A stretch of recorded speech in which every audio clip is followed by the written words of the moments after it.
What's up, good journey? Welcome back to our channel, and today we're going to share to you guys about the 5 love languages. John? Alright, 5 love languages, by the way, guys, from the book that Kathy and I read a long time ago. It was actually probably before we got married. And the author of this book is Gary Chapman. My uncle, Gary Chapman. Hello. But yeah, for those who just heard about what 5 love languages are, 5 love languages basically describe how we feel love and appreciate it, right? Each person came from different background, right? And each person is unique, meaning each person has a unique way. It has a different way of how he or she feels love. Understanding the your love language and the love language of your special someone, right? Be it your spouse, be it your best friend, be it your co-worker, you know, your mother, your father, whoever that person is that's special to you.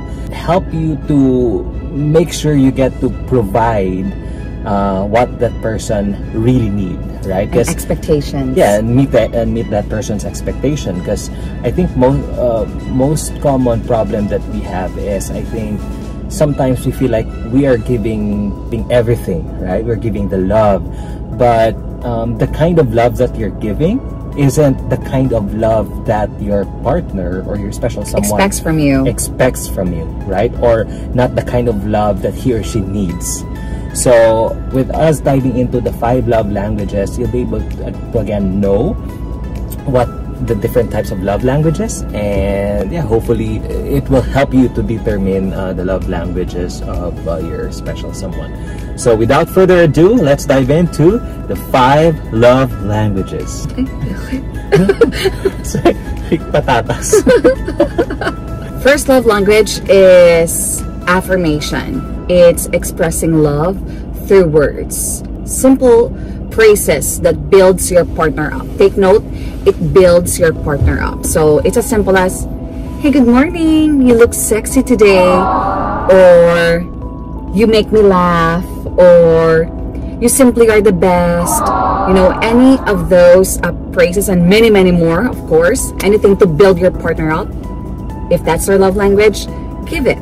It's free. I think, right? If you're in a work setup, it's more of recognition. Right? You verbalize and you let the person know that if he or she does a good job on at his work. Yeah, right? And if it's in the workplace, the person gets to be more motivated with what they do. And when it comes to your partner, they get to feel more loved because of that. That's affirmation. What you need to avoid with a person whose love language is affirmation is yelling. You know, they're extra sensitive with that.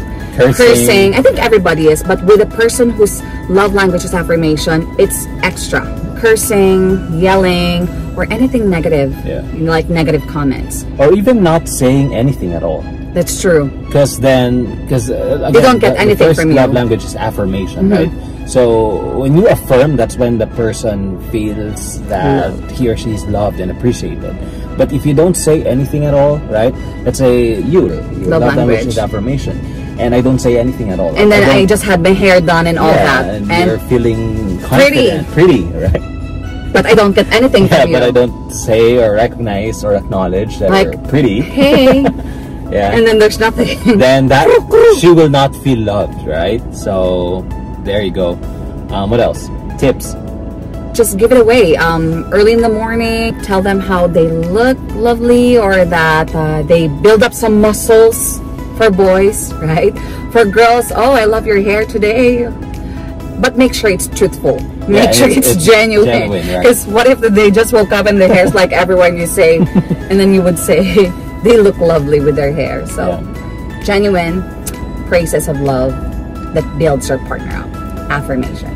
Alright, for our second love language, the second love language is the acts of service. So what acts of service means is action, right? It's all about what you do, right? To show that you love a person. So let me give you an example. When your, let's say, wife's love language is acts of service, a few ways on how to show that you love her is maybe when as soon as she wakes up, you make a coffee for her, right? Or that if you see that she's looking after your baby, and there's lots of dishes in the kitchen or in the sink, then you wash it for her, right?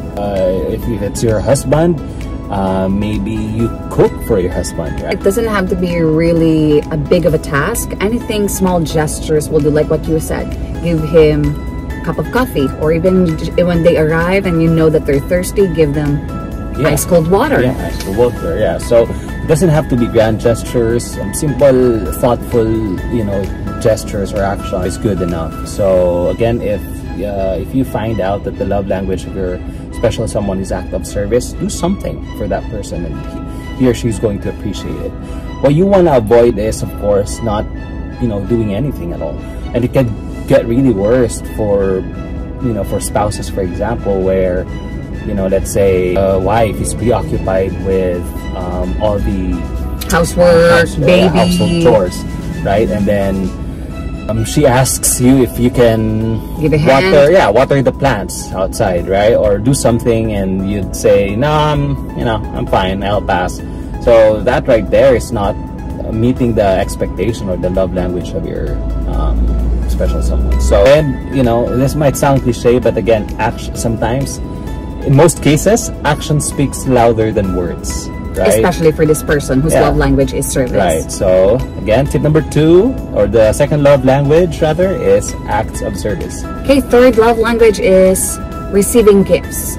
This person's love language is that whenever they receive something, they feel extra loved and appreciated. But take note, don't mistaken this as being materialistic. Right. Okay? When you give a gift to this person, make sure it's something that you've really thought of. And same thing with acts of service, that it doesn't have to be really big. Grand, okay? Doesn't have to be LV or Chanel. Right. That same goes with giving gifts, right? Is you don't have to buy the most expensive watch or the most expensive bag or anything. Small souvenirs, or maybe some sort of gifts, maybe, or even food, right? Like when you give a person a food, if the love language of that person is receiving gifts, then you're fulfilling the need of that person. Pasalubong. Pasalubong. That's already fulfilling the love language of your partner.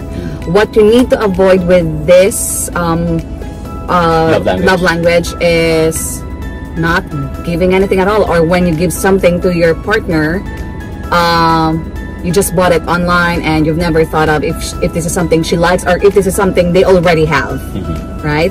So one good tip for this love language is whenever you hear your partner say something, oh, I really wanted to buy this specific item, or mentions anything that you think they like, keep a handy notebook with you and take note of that. So pay close attention to what they say, because most of the time there's great cues from there, and you can make that as a reference if you want to buy something, or if you want to surprise your special someone. That's true. So third love language receiving gifts. Our fourth love language is what is it? Quality time. Quality time. Yeah, almost forgot. So I think it's self-explanatory, right? When you say quality time, you want to give an undivided attention and time to your special someone. Nowadays, where smartphone is handy, right? It's almost everyone has smartphone, and almost everyone is in social media. Sometimes we don't get to spend quality time with our loved ones, right? Even in like in a family setup where, let's say, you have a dinner, right? Everyone has their phone with them, and they don't have that quality time anymore where they can talk about what happened about their day, what happened to your work, what happened inside the house, or what's up with you now, what happened all throughout the day, and have that real conversation, right? So for the fourth love language, what basically your special someone needs rather is give them that undivided attention and time where it's just the two of you, right? It's up to you guys what you want to do, right? Whether you go to the mall or go to the park walking, or watch your favorite show, or what's your favorite show, it's really up to you. But you allotting a solid hour, 2 hours, or you know, when it is your day off, focus, you know, to your wife or husband or your special someone. That right there is fulfilling the need of this love language. Of this love language. All right. Last but not the least, love language, or fifth love language, that's physical touch. So physical touch, by the way, doesn't necessarily mean sex, right? Although that's part of it, but physical touch can also mean, you know, form of kissing or cuddling, hugging, holding hands. Right. Yeah, so this person feels more loved when you do physical touch with them. So right. Say for example, you see them very tired, so if this person's love language is physical touch, give them a massage. Yeah, right, give them a warm hug and kiss on the forehead. Okay, any simple gesture will do. Again, it's not about the big gestures, it's about the small, thoughtful and genuine gestures, right? Yeah, so knowing this love language is very important. And what's destructive about this love language, John? I think not touching at all. Or not even not well, that's part of it, but then, you know, you hear people saying battered wife or battered. Oh yeah. Is that battered or buttered? Buttered, right? Okay. Batter is different. Anyway, buttered. Why? Comment down below if it's But yeah, if you hurt your loved ones, then as a no-no. The counter of the physical touch as the love language, true. right? So don't do that, right? Plus, it's against the law when you do that. All right, guys. Go ahead.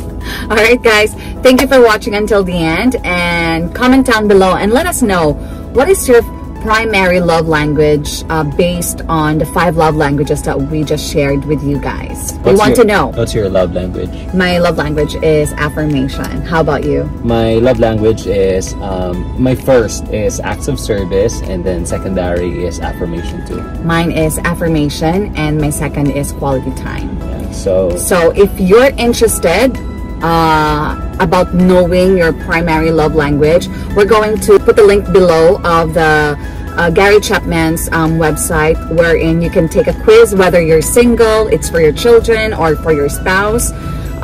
You would know your specific love language. Yeah. There you go, guys. I hope this has been very helpful. Kathy and I find this very helpful because then we know how to fulfill her needs and she knows how to fulfill my needs, right? So if you haven't done it yet, or if this is the first time that you just heard about it, have a conversation with your loved ones, right? And let us know as well. Yeah, and ask them what their love language is. And if your conversation turned out really productive and you know, you think it's been very helpful, show us some love. You know, comment down below and let us know your overall experience. If you want more relationship discussions, let us know. Give us some suggestions so we can talk about it in this channel. Yeah. All right. This has been John. This is Kathy. This has been the journey with the Anderses. See you next week.